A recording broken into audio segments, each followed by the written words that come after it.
Hello दोस्तों, आज की कहानी है खुशियों का कोई मोल नहीं। मेरा नाम सुधा ठाकुर है और मैं कानपुर में रहती हूँ। मैं एक कॉस्मेटिक की दुकान चलाती हूँ। मेरे पति ने ये दुकान शुरू की थी, लेकिन 4 साल पहले उनका देहांत हो गया था। इसलिए अब मैं ही ये दुकान चलाती हूँ। दुकान पर एक सेल्स गर्ल भी है जो काफ़ी अच्छा काम करती है और मैं भी उसे बेटी की तरह ही मानती हूँ। शाम के 7 बजे का वक्त था कि दुकान पर पति पत्नी आए और वो सेल्स गर्ल से कुछ बातें कर रहे थे। मैंने ज़्यादा ध्यान नहीं दिया। तभी सेल्स गर्ल ने ऊंची आवाज़ में कहा, आप सुबह भी आए थे।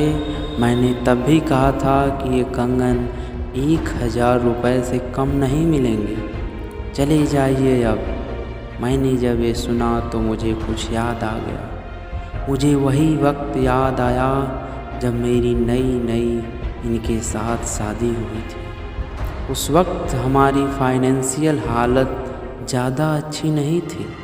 आज भी मुझे याद है, मैं और मेरे पति पहली बार घर से बाहर घूमने गए थे और एक दुकान पर मुझे चिड़ियों का सेट पसंद आ गया था। वो इतनी प्यारी चूड़ियाँ थीं कि देखते ही मैंने अपने पति को कहा था कि कितनी प्यारी चूड़ियाँ हैं, ये ले लूँ। उस वक्त वो चूड़ियों का सेट 10 रुपये का था। मेरे पति ने दुकान वाले से पूछा, भाई साहब कितने का है ये चूड़ियों का सेट?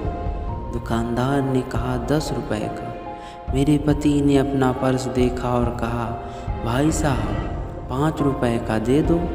दुकानदार ने मना कर दिया था। मैं समझ गई थी कि इनके पास इतने पैसे नहीं हैं, इसलिए मैंने भी कह दिया, चलिए रहने दीजिए, ये महंगा लगा रहा है। लेकिन मेरे की आंखों में मेरी इच्छा पूरी ना करने का अफसोस मैं साफ देख रही थी। मेरे पति ने 3 से 4 बार दुकानदार से मिन्नतें की, लेकिन वह नहीं माना। उस दिन मेरे पति की आंखों में मैंने पढ़ लिया था कि ये मुझसे बहुत प्यार करते हैं और मेरे लिए कुछ भी कर सकते हैं।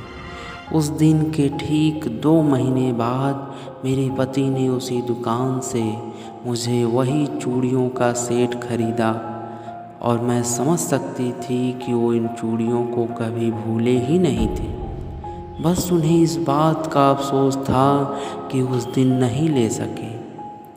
उस दिन के बाद मेरे पति ने दिन रात इतनी मेहनत की और बहुत जल्द खुद की अपनी दुकान बड़ी खड़ी कर दी। उस दिन के बाद मुझे कभी अपने पति से कुछ मांगना नहीं पड़ा। मैं जिस चीज़ पर भी हाथ रख देती थी उसी वक्त वो मुझे ले देते थे।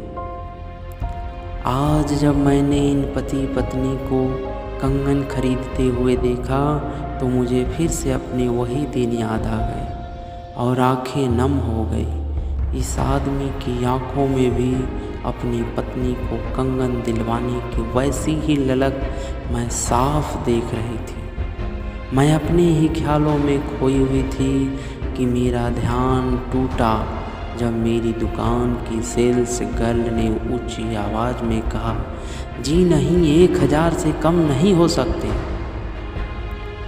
उस आदमी के पास पैसे कम थे, इसलिए वो बार बार बोल रहा था कि ये कंगन 600 के दे दीजिए, लेकिन पत्नी बार बार मना कर रही थी खरीदने के लिए। दोस्तों, ये कहानी आपको कैसी लगी कमेंट में ज़रूर बताइए। Thank you so much.